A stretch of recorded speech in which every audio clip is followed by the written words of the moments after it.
Pessoal, tudo bem? Então hoje nós vamos ver a questão do legado do regime militar e do período, dando continuidade àquele tema das aulas passadas, que foi o legado do período 30 a 64. Hoje nós vamos focar no período da ditadura militar e vamos ver as características básicas desse regime e alguns de seus efeitos produzidos na política brasileira atual, segundo os estudiosos do tema. E a principal referência que a gente vai utilizar é esse texto do Adriano Nevo Codato, que é um professor da UFPR, escreveu esse texto fazendo uma síntese geral da história política da transição brasileira. Então tem uma bibliografia muito vasta sobre isso, histórica, muitos filmes na internet, mas a gente vai ver só esse texto, que é um texto de síntese e instrumental para a fase principal do curso, que é o período pós-88, onde a gente vai ver algumas características básicas do sistema político brasileiro. Então hoje a gente vai ver uma reconstituição das etapas e fases do regime militar, depois a gente vai ver o legado do regime militar na política brasileira, alguns exercícios e exemplos. Como pano de fundo aqui da apresentação, se vocês verem aí com detalhe, estão os presidentes do regime militar, o Castelo Branco, Costa Silva, Médici, Geisel, a junta militar aqui, que assumiu após o falecimento do Geisel, e Figueiredo, que foi o último presidente da época da ditadura militar ou do regime autoritário. Então eu vou seguir bem o texto do Adriano Codato. Eu vou passar bem rápido aqui. Se vocês tiverem alguma dúvida, vocês pausem, né? Então ele vai caracterizar inicialmente 5 fases básicas da ditadura militar no Brasil, que vai de 64, segundo ele, até 85. Alguns colocam aqui 88, o fim do regime militar, que foi a promulgação da nova Constituição. Então nós temos aqui Constituição ou formação do regime ditatorial militar, que vai de março ou abril de 64 até dezembro de 68. A consolidação do regime militar, que vai do período do governo Médici. Depois a transformação do regime militar, que vai do governo Geisel, que é o início da abertura. A desagregação, que é o período da presidência de Figueiredo, os mandatos na época duravam 5 anos, né? E finalmente a transição para o regime liberal democrático, para a democracia presidencialista brasileira, um novo regime democrático, que a gente vai ver justamente nas próximas aulas. Então a estrutura do argumento do texto dele, né? A proposição dele, né, que algumas proposições básicas dele é que o regime militar não foi estático, né, teve uma dinâmica política nele e que influenciou e que teve várias fases, né, dentro desse regime militar. Não foi um regime estático. E esse projeto foi iniciado pelos militares, segundo ele, e não por pressão social, né? Que é assim, uma tese um pouco controversa, porque alguns dizem que houve uma certa pressão estrangeira, pressão dos militares, pressão dos empresários, que repercutiu também dentro das Forças Armadas, né? Então, como o Bolívar Lamounier tinha observado, né, a realização de eleições, que foi uma singularidade do regime autoritário brasileiro, né, que manteve as eleições, e 2 partidos importantes, Arena e MDB, influiu nos resultados do processo, né? E fez com que a cúpula do militar perdesse o controle do processo, né? Levando a resultados indesejados, né? Então o regime militar ele conservou as eleições, né, em boa parte para conservar a base social, né? Porque o regime militar brasileiro ele teve uma certa popularidade no início, especialmente na classe média, né? Então, para evitar o confronto com essa base social, né, o regime militar preservou dois partidos e manteve uma certa fachada democrática, realizando eleições. Mas ele controlava o processo político. Né? Então, ele vai. Essa foi uma singularidade do regime militar brasileiro.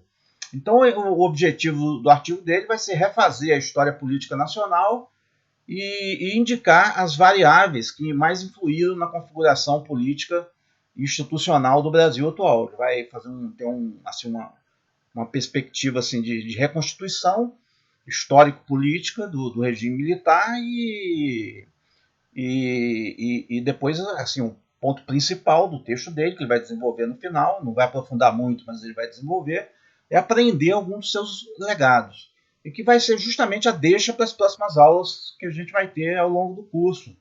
A gente tem que entender bem esse regime de transição para não ficar solto, perdido aí no meio do argumento. Né?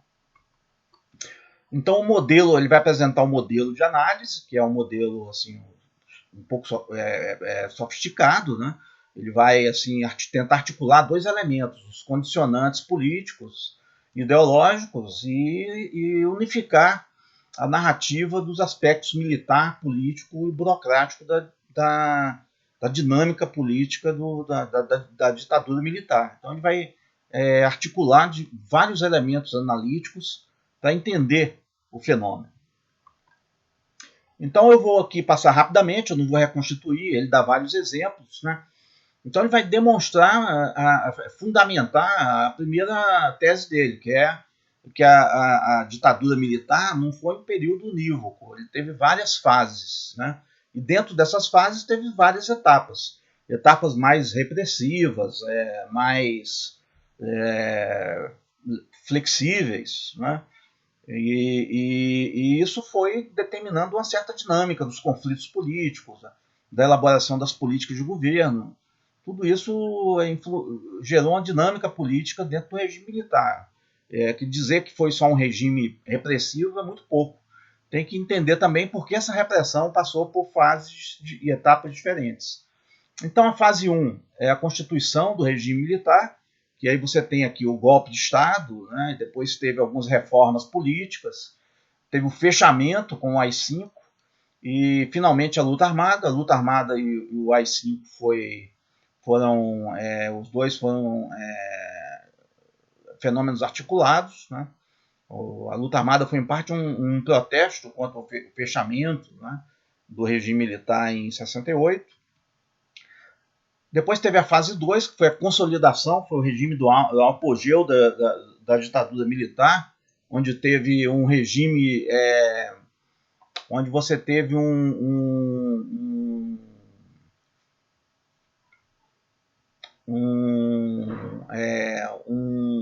apoio popular muito grande às políticas de governo. Foi o período Médici, onde houve aquela euforia, né, uma grande aprovação ao regime. O Brasil ganhou o tricampeonato na Copa de 70 e houve um grande crescimento econômico. Então você teve o auge do regime militar, que foi o período do governo Médici, quando o Delfim Neto era ministro da Economia. Então houve um crescimento econômico muito acelerado, né, do capitalismo brasileiro e a inclusão de vastas parcelas da população no mercado de consumo. Isso deu um certo apoio popular para o regime militar, que durou mais ou menos de 69 até 74, quando começou a haver os primeiros sinais de desgaste com os impactos da crise do petróleo. E aí começa a haver a segunda fase, que foi a transformação do regime militar. Terceira fase, que foi assim ocasionada por vários fatores. Teve a crise da dívida, a crise do petróleo. O Brasil cresceu muito, se endividou muito, e de repente as taxas de juros subiram e a crise e o preço do petróleo subiu. Né? Então isso determinou uma certa crise, com a volta da inflação, uma perda da legitimidade do apoio popular do regime militar. Então o MDB começou a ganhar eleições, né? Então o PMDB começou a ganhar eleições e isso gerou uma dinâmica política muito complexa, né? Que não tinha, por exemplo, nos países como Chile, Argentina. Então você tinha uma ditadura militar liberalizada, coexistindo com eleições, com partidos políticos, com greves, com liberdade, uma relativa liberdade de imprensa, embora houvesse censura ainda. A fase 4 é a fase de desagregação do regime, onde vai é abrangida pelo governo Figueiredo. Já uma fase grande de desgaste, onde os acontecimentos mais importantes são as greves operárias em São Paulo, onde surge o PT. Você tem uma reforma política em 79, onde instaura-se o pluripartidarismo, depois forma-se novos partidos em 1980, inclusive o PT, e a oposição ganha as eleições em 82, para os governos estaduais, e que vai até isso que permitiu a campanha pelas diretas. Né? E está lá naquele documentário lá que eu vou mandar, que eu já mandei, né? Que está linkado aqui sobre os 20 anos da campanha das diretas em Curitiba. E, finalmente, as eleições para o colégio eleitoral. Então, tudo isso eu vou colocar uns documentários aqui no link, embaixo, né, para vocês acompanharem aí, para quem tiver interesse em se aprofundar nisso. E, finalmente, a transição sob tutela militar. Os militares tutelaram essa transição, e não é para evitar que eles fossem punidos ou tivesse uma revanche contra o legado do regime militar. E, finalmente, ele afirma que tem uma fase 6 aí, que é a consolidação do regime liberal democrático, que é quando você promulga a Constituição e passa a haver uma série de sucessões. Uma série de sucessões presidenciais estáveis. Né? Então ele vai pegar aqui algumas variáveis de análise política para tentar aprender de maneira sintética esse processo. As mudanças institucionais, que atores estratégicos possuem o controle e a iniciativa do processo, razões da mudança e a direção e significado da mudança.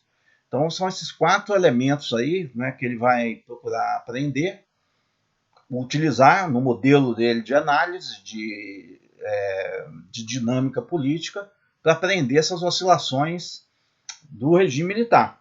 Então ele vai fazer uma reconstituição no capítulo 5, eu não vou entrar aqui porque senão ia desviar um pouco a nossa análise, né, dos pontos centrais, porque a gente não precisa entender em detalhe a mudança. Mas quem quiser aprofundar pode ler o texto. E, finalmente, nós temos o último capítulo, que é onde ele vai aprofundar o legado da ditadura militar sobre o sistema político brasileiro atual. Né? Então, ele vai aprender esses 6 elementos aqui que a ditadura militar influenciou. A estrutura dos partidos, o regime militar, ao contrário da ditadura militar na Argentina, no Uruguai e no Chile, não é? Ele liquidou os regimes políticos, os partidos políticos anteriores, e criou novos partidos. Então isso gerou uma dinâmica, uma dificuldade, uma perda de memória no eleitorado brasileiro dos partidos anteriores. O sistema de partidos, seu alto grau de fragmentação, então se gerou um sistema partidário fragmentado, né? Porque os partidos não estavam institucionalizados, é uma contrapartida disso aí. Então é um fenômeno que ainda hoje a gente sofre as consequências, que é o alto grau de fragmentação do sistema partidário brasileiro, e assim a gente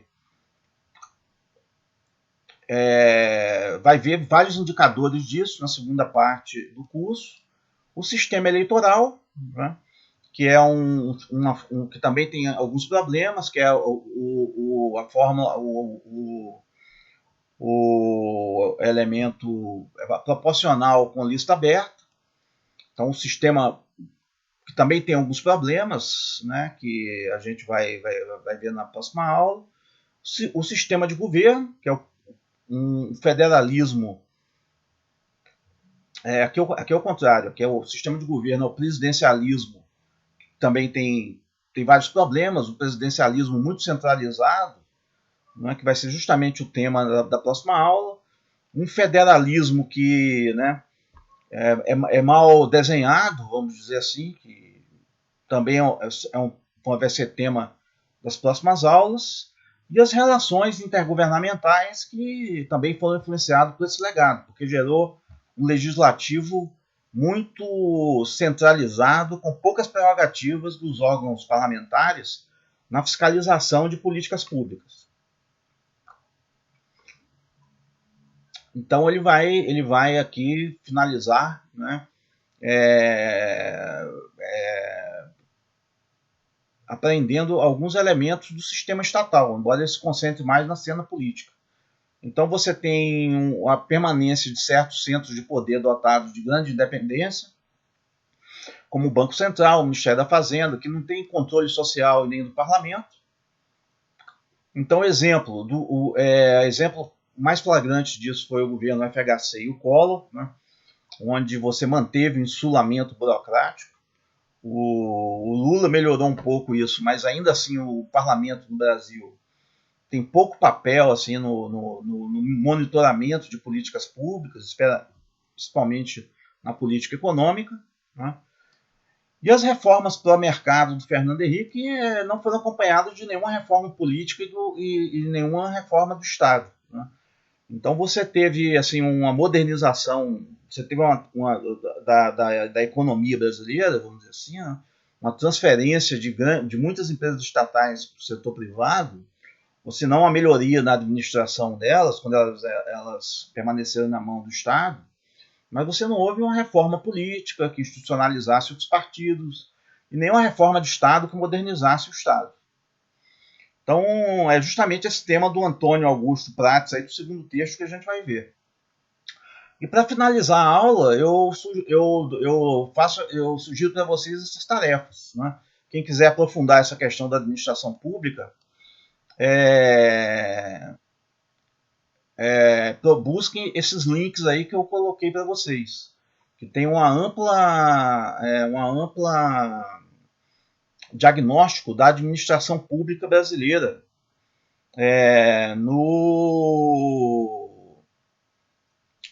no atual Estado brasileiro, né?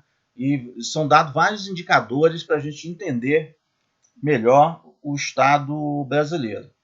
Então, pessoal, é basicamente isso hoje, né? Uma síntese aí do regime militar para a gente não entrar no regime democrático atual sem entender a importância desse legado aí. Então é isso, até a próxima. Tchau.